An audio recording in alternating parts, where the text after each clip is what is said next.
The Supreme Court gave its judgment on the cases challenging certain aspects of the Central Vista redevelopment project.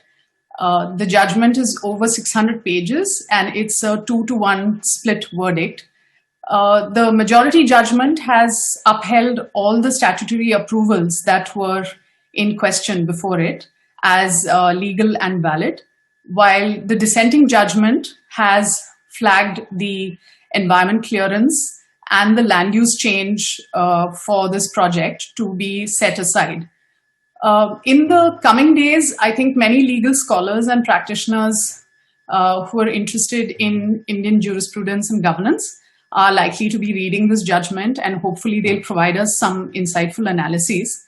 But for now, because I'm myself going through the judgment carefully, I would just like to lay out some key points to put in context this judgment, as well as some of the media narratives around it.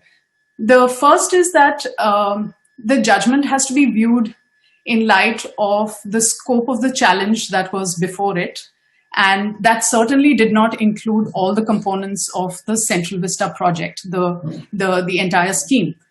The judgment is based on a set of petitions that raised very particular issues, such as the change of land use for large parts of the project in the Delhi Master Plan, the statutory approvals such as the environment clearance, the Central Vista Committee approval, and the approval from the Delhi Urban Arc Commission, only for the Parliament, not for the entire project.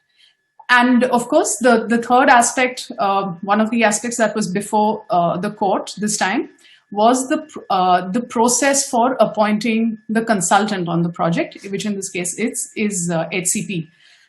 So to say that the Supreme Court has upheld the Central Vista project might be a little misleading and premature at this point, because all the petitions did not actually look at various aspects of the project.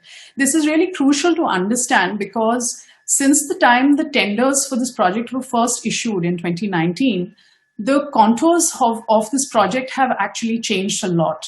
In fact, it's been called a shape-shifting project, and it has expanded. Many parcels of land in that Central Vista area and beyond it, which were originally not envisaged to be part of the project, are now being included in the project. It's for this reason that we have called it, and many others have also stated, that this is a project that enables government sprawl.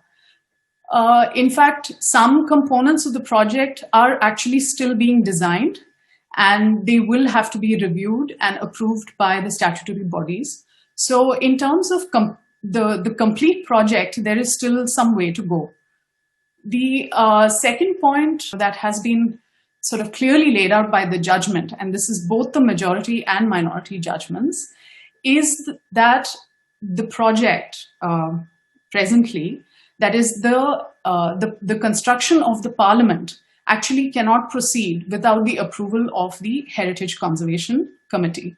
This is an approval that the government will have to take before starting any construction work, even on the Parliament. And as you know, the groundbreaking ceremony and things like that had made big news in December. So not only has the judgment, both the majority and minority judgment, emphasized the importance of the approval that needs to be taken from the Heritage Conservation Committee. Actually, this is a mandatory requirement under the Urban Building Bylaws 2016. And if you look at the process laid out in the Urban Building Bylaws of 2016, this process of obtaining an approval from the Heritage Conservation Committee actually involves a process of public consultation.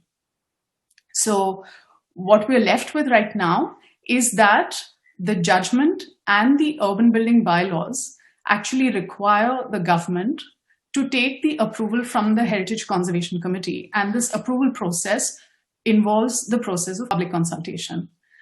So this is something that has to be done by the government. And we'll know only in the days to come what happens to that process. The third point is about the dissenting judgment.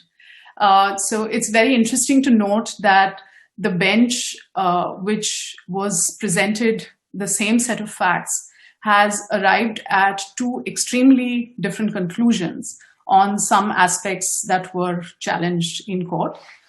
The dissenting judgment actually confirms the lack of public consultation in the approval processes involved in the project so far, and also the statutory infirmities involved in the change of land use, which was notified in March 2020, and the environment clearance, which was given to Parliament in April 2020. Both these approvals actually came right in the middle of the pandemic and the lockdown. The dissenting judgment actually highlights the importance of the Heritage Conservation Committee, and it not only states that the government will have to take approval of the Heritage Conservation Committee to move ahead on the project, but it actually lays out a detailed set of steps on how this approval process needs to be followed, by ensuring that there is full access to information. The public has full access to information about the project,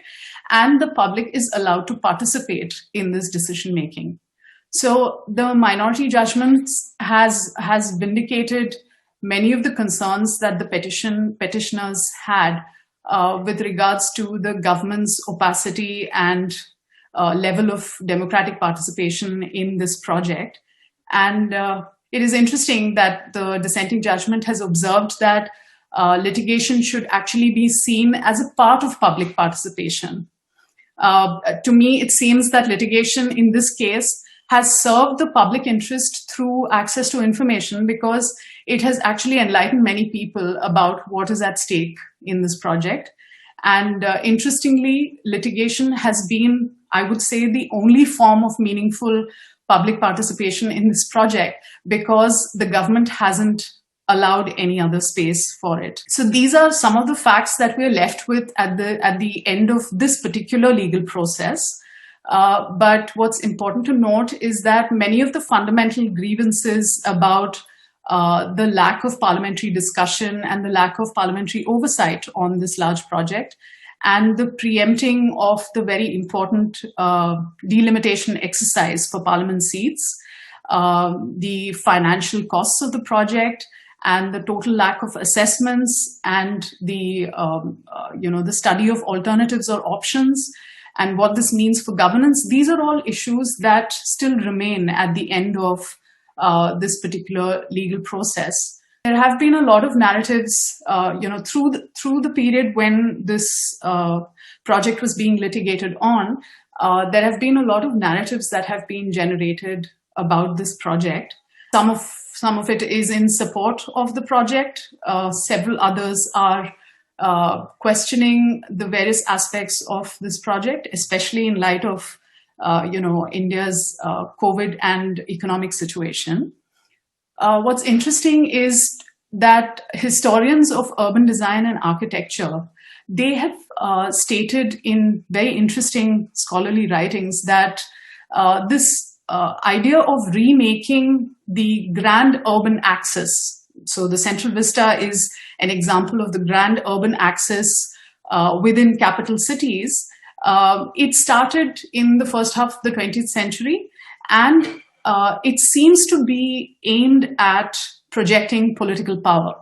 So first and foremost, what is important to understand is that this project is an exercise in political symbolism, and it's coming at great public cost in these very troubling times in our country.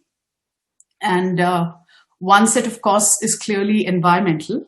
A lot of concerns were raised in the petitions about the environmental implications of building this project in Delhi, which is a city that's sort of aggrieved by the problem of air pollution every winter. Not just every winter, actually. It exacerbates every winter, but it's there throughout the year. The judgment has recommended the use of smog towers to actually deal with the construction and traffic dust that may get generated and aggravate air pollution in Delhi. And as we know, our own colleagues at CPR who have worked on air pollution have clearly shown that solutions like smog towers, they're not only ineffective, but they actually distract our attention and the meager resources that we have to deal with real solutions.